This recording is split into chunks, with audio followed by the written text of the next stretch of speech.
Hey guys, what is up? It is me, Pagey, here once again with another video on just all this decent, well, I say all this decent news as if there's been like an avalanche, but just decent news, I guess, with the limited stuff we're getting. And we are, of course, into the month of February, which means we are, of course, another month closer to the release of Superman, I think they're calling it, on July 11th. Yesterday, we had the Super Bowl, where I watched Jalen Hurts steal another touchdown from Saquon Barkley, where we, of course, got a bunch of trailers, TV spots, some new, some just shortened versions of some trailers released, over the past week or so. Superman was not a part of that Super Bowl, not Supergirl, Super Bowl coverage, which could be seen as a missed opportunity considering the similarities in the names, but it is highly expected that Superman will release its second trailer around the time of CinemaCon in April. I think it's April, so in a couple of months. It is believed that this will be the first public outing / get together for the entire cast on stage, as they are, of course, weren't at San Diego Comic-Con last year because they were filming the movie at that time. But we have some Superman stuff to go over today, as well as some Flash stuff, as well as some other stuff, so let's get into it. But of course, throughout the video, let me know in the comment section down below your thoughts and everything we go over, as well as any, disagreements or just other opinions you have. And of course, if you're going to enjoy the video, drop a like. It takes 2 seconds. So the first thing I want to go over is just some of this Superman drama that's been playing out throughout, well, today, because I'm recording this on the day of the Super Bowl. Super Bowl ended a couple of hours ago. Of course, you would know because I had to painfully pull my hair out watching Saquon Barkley not get a goddamn touchdown, get it stolen in the first quarter by Jalen Hurts. What are you doing? Anyway, Superman drama, Puppy Bowl. That's where Superman was planting his flag, if you want to put it. And it was advertised for, what was it, about 2 or 3 weeks? I don't know if it was a full month, but it was about 2 or 3 weeks roughly, that the Puppy Bowl would be the home of a sneak peek for James Gunn's Superman. There wasn't anything new shown, unfortunately, throughout this Puppy Bowl broadcast. They just replayed the trailer that released towards the end of last year, from what I can tell. Now, of course, this has led people to go, "Oh, clickbait! I've been betrayed. This is the ultimate form of betrayal." And I think one of the key things, which is probably what it is, if because it was put out there well in advance, it's false advertising. Now, the trades, so like, by trades I mean like Deadline, Hollywood Reporter, Variety, those places, they advertised new footage in their release thing. They said there would be new footage and a new sneak peek, I think was the actual terminology. But from what I can see, James Gunn, DC Studios, and I think Warner Brothers, if they said anything in regards to social media, they didn't say new sneak peek. They just said sneak peek of Superman throughout the Puppy Bowl broadcast at some point. I might be wrong there, but from what I can tell, they didn't advertise it as a new sneak peek, but I might be wrong. But I feel like if the trades at the very least were reporting that's a new sneak peek, new footage, maybe someone like James Gunn, who is chronically online anyway, we know that, he maybe should have interjected and said, hey, that's not exactly what it is. Not necessarily say it's not something new or it's not a new sneak peek, but not, just say it's not exactly that. Like, not try and deter people from watching it, but just try and, use your, like, we've seen what James Gunn does. He'll smooth talk his way into a situation, or smooth talk his way in saying like, oh, it's not this, but it's not that at the same time. You easily could have done that with this. But then again, the Puppy Bowl was on a Warner Brothers owned channel of Animal Planet, as well as being streamed on HBO, or not HBO Max, but just Max. So, I don't know, maybe it was just like, people are excited, we'll just let them watch it anyways. Because if you said, hey, that's not what we're doing, that could be like saying that like an exciting character won't be in your film that people think will be there, and it might turn away people from going to see your your movie in theaters and stuff. So you lose interest and stuff like that. So maybe that might have been the line of thought. Now, the Puppy Bowl, outside of the trailer being replayed, did feature James Gunn talking about his dog Ozu, who was like the inspiration for this new take on Krypto in the film. Ozu being a rescue dog, I think it's a him himself. So promoting the whole like adopt don't shop movement, which I think is a nice message regardless of whether there was new footage or not. And I think that was like a minute clip or something like that of James Gunn talking about his dog and stuff like that. So yeah, I don't know if that's worth tuning into it, but the big question with this is that, okay, they didn't show anything, but did you miss out on much? Did we miss out on much by them not showing anything? And I think the answer is, I don't think so. It just would have been like, if they showed anything new, you think it would be crypto focused, and it would have been a short crypto clip or something like that. Whether it was like an extended version of the shot from the trailer where like they're in the snow and stuff and he's dragging Superman, or another short clip from the movie that doesn't spawn anything.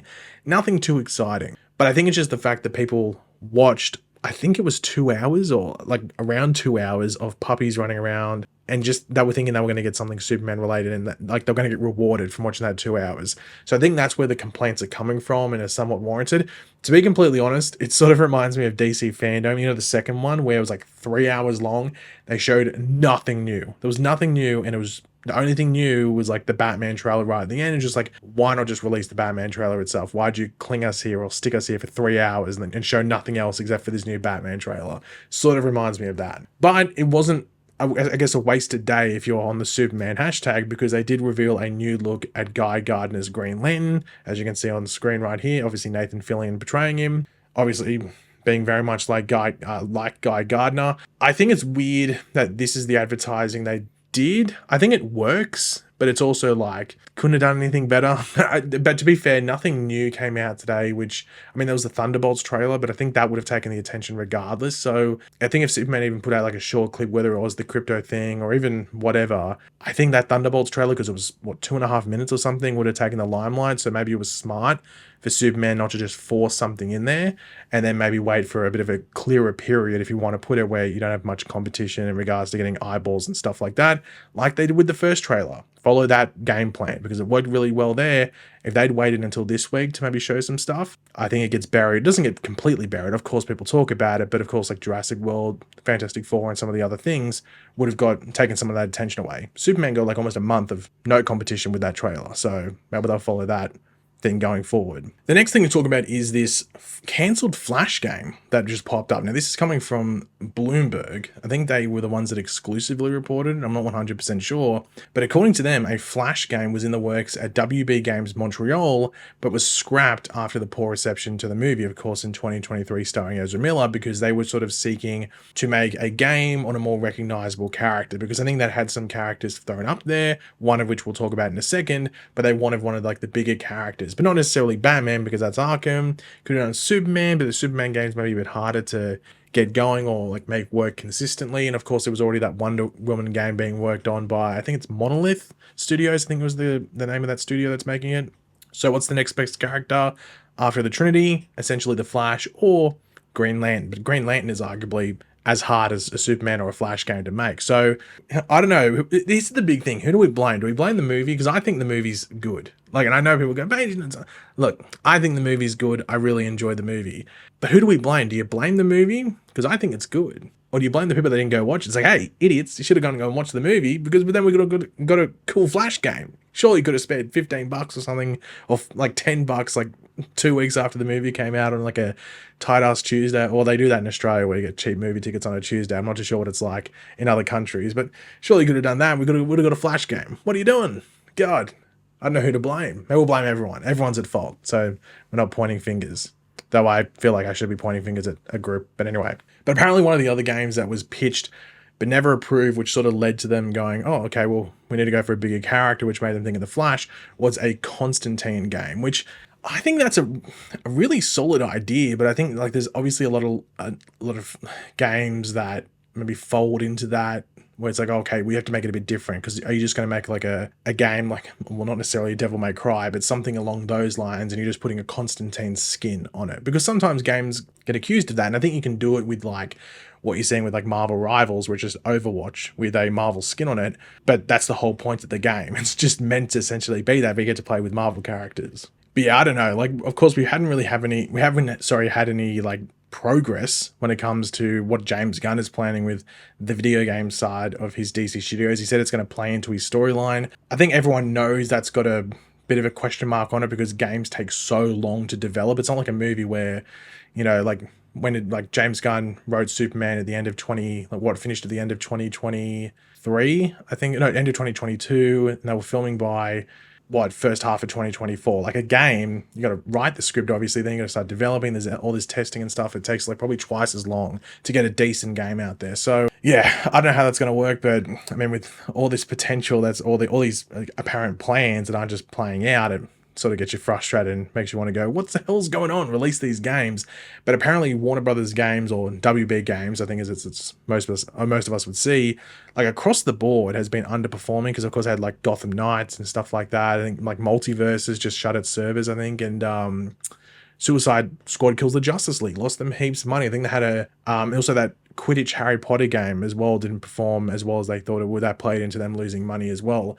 And just all that leaking money is just hurting them. And they had that massive success of Hogwarts Legacy, which like broke records and stuff like that. But sure, you can have a big success, but if all these other projects and all these other games are just losing money, especially if it's like an active service, that means you're losing it week by week by week. Yeah, you got to sort of sort yourself out. So they like massive things. And obviously, like they could just go back to the Batman stuff, but I think a lot of DC fans want some other stuff there as well. But it seems that it's relying on other stuff. I mean, like the Flash not performing in the film in the movies obviously meant the game couldn't happen apparently. So I don't know. Fingers crossed they sort it out, because I think we all want some decent games around the DC license and stuff like that. But the final thing to talk about, speaking of, well, not really decent DC licenses, but we talked about Green Lantern game potentially before. Well, Green Lantern show, aka Lanterns on HBO, that's set to start filming later this week. Of course, they did the test screening about 2 weeks ago, roughly. So they're apparently starting filming later this week. I don't know if specifically where they're shooting exactly, because we know they're meant to be, or apparently meant to film some stuff in California, which would most likely be Coast City, but that's not 100% confirmed. That was just a report that came out. But we know like the main hub or HQ where they're filming is Atlanta, which of course is where like Superman filmed, for example. So yeah, that's where the main thing is going to be. Hopefully, with all this timing, if they start later this week, it means we'll get a first look at San Diego Comic-Con later this year, whether it means a proper trailer. Probably not a proper trailer, because this show won't come out until probably like a year, if not just over a year after San Diego Comic-Con. So we're still about like just under 18 months away from this show coming out, most likely, because apparently it's meant to come out after Supergirl, and that comes out in theaters at the end of June next year. And you think that at least give a 6 to 8 week break between Supergirl coming out and Lanterns premiering. So we're still a while away from this show coming out, but maybe at Comic-Con they'll show, whether it's a first look at the costumes or like a clip or like just a teaser, something like that. But it's a TV show, you can't really do it too far out. Depends on VFX being done and stuff like that. But we'll wait and see. I don't know if there'll be set photos. There might be, but I don't know. That's probably a flip of the coin. But yeah, guys, thanks for watching. Hopefully you enjoyed the video. If you did, be awesome. If you could drop a like on it, show support. Let me know in the comment section down below your thoughts and everything we went over. And of course, if you are new to the channel, make sure to subscribe, and I will catch you guys later. Goodbye.